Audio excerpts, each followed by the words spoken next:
Hello साथियों, स्वागत है आप सभी का हमारे यूट्यूब चैनल पर। तो कैसे हो आप लोग दोस्तों। ये क्लास बीएड फर्स्ट ईयर के पेपर सेकंड की है, जिसमें आज हम जानेंगे संवेगों की विशेषताएं और संवेगों के प्रकार। तो आप सभी लोग इस वीडियो को ज़्यादा से ज़्यादा लोगों तक शेयर कर दीजिएगा और इस चैनल को सब्सक्राइब ना किया हो तो कर लीजिएगा। वीडियो पसंद आएगी तो लाइक कीजिएगा। तो चलिए क्लास को स्टार्ट करते हैं, जानेंगे संवेगों की विशेषताएँ। देखिए, अगर संवेग आपको नहीं पता है क्या है, तो पिछली क्लास में हमने संवेगों की परिभाषा और संवेग का अर्थ बहुत अच्छे से क्लियर किया है। तो आप सब ने अगर उस क्लास को नहीं देखा है तो जाकर ज़रूर देख लीजिएगा, वहाँ से आपको इसका अर्थ क्लियर हो जाएगा। संवेग क्या है, आपके अंदर जो भय है, क्रोध है, प्रेम है या फिर गुस्सा है, तो ये सारे संवेग होते हैं। संवेगों की मानव जीवन में महत्वपूर्ण भूमिका होती है और संवेगों की प्रकृति कैसी होती है, तो भावात्मक होती है। जो आपके अंदर संवेग हैं वो भाव प्रकट करते हैं, ये भावात्मक प्रकृति के होते हैं, जो उस व्यक्ति को क्षणिक उत्तेजना प्रदान करते हैं। संवेगों को व्यक्ति की मुख मुद्रा, वाणी अथवा अन्य व्यवहार के अवलोकन से पहचाना जा सकता है। अगर आपके अंदर गुस्सा है तो आपके चेहरे से आसानी से पता चल जाएगा कि आप गुस्सा हो, या फिर आप बहुत ही ज़्यादा खुश हो तो भी पता चल जाएगा। आपके व्यवहार से दिख जाएगा कि आप खुश हो या फिर आप डरे हुए हो। ये सारी चीज़ें आपके व्यवहार से या मुख मुद्रा से या आपके बोलने से सारी चीज़ें पता चल जाती हैं।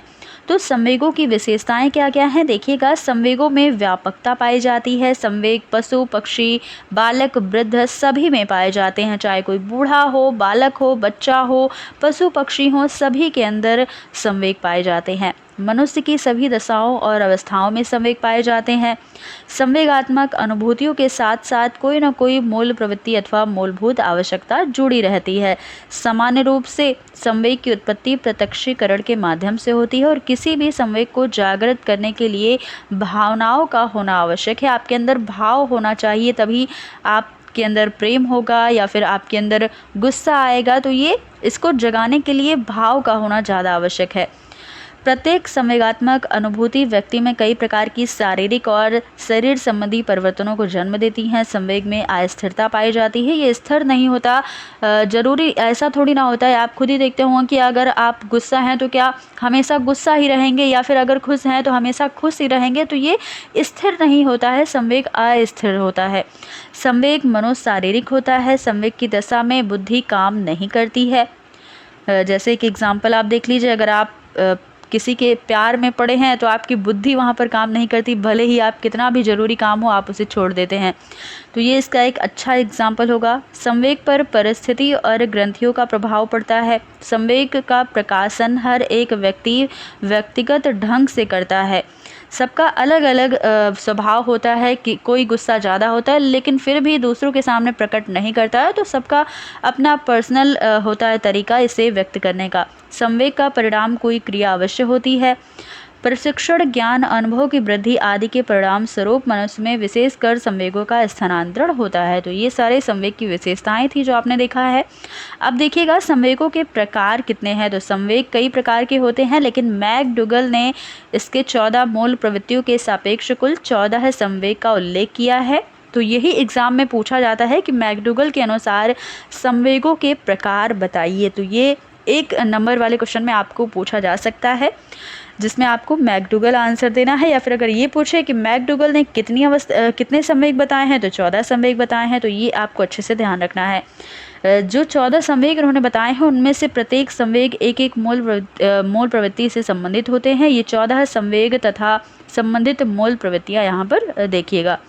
तो पहले इधर देखिए लिखा है मूल प्रवृत्ति और इधर संवेग। तो पलायन का संवेग क्या है, भय है। युत्सा का संवेग क्रोध है। निवृत्ति का संवेग घृणा है। संतान कामना का संवेग क्या है, वात्सल्य है। शरणागति का करुणा है। काम प्रवृत्ति का कामुकता है। जिज्ञासा का आश्चर्य है। दैन्य का क्या है, तो दैन्य का आत्महीनता है। आत्मगौरव का आत्माभिमान है। सामूहिकता का एकाकीपन है। भोजन तलाश का भूख, संग्रहण का अधिकार, रचनाधर्मिता का कृतिभाव और हास्य का आमोद। तो ये 14 प्रकार के संवेग मैकडूगल ने बताए हैं, जो आपको अच्छे से इन सभी संवेगों को और मूल प्रवृत्तियों को अच्छे से आप इसे याद कर लेंगे। आगे देखिएगा, तो भारतीय चिंतन में राग और द्वेष नामक 2 मुख्य संवेगों को स्वीकार किया गया है, जिनका विवरण यहाँ पर दिया गया है। पहला है रागात्मक संवेग, यानी कि पॉजिटिव इमोशन क्या है, तो विवरण भी दिया गया है और संवेग भी दिया गया है। अपनों से बड़ों के प्रति राग अगर है तो ये सम्मान, भक्ति और श्रद्धा का संवेग होगा। अपने बराबर वालों के प्रति अगर आपके अंदर कोई भाव है तो मित्रता, प्रेम और आसक्ति का संवेग होगा। अपनों से छोटों के प्रति कोई भाव है तो ये स्नेह, वात्सल्य और दया जैसा संवेग होगा। आगे देखिएगा दूसरा क्या है, द्वेषात्मक या नेगेटिव इमोशन से होते हैं। तो अपने से बड़े के प्रति अगर द्वेष है, आपके अंदर अगर गुस्सा है, द्वेष है, कोई भी दोष है तो उसके लिए आपको भय आएगा, कायरता होगी या घृणा आएगी, ये संवेग पाए जाएंगे आपके अंदर। और दूसरा है कि अपने बराबर वालों के लिए द्वेष है तो क्रोध, ईर्ष्या और द्वेष ये संवेग होंगे। अपने से छोटों के प्रति गर्व होगा, अभिमान होगा या अधिकार होगा।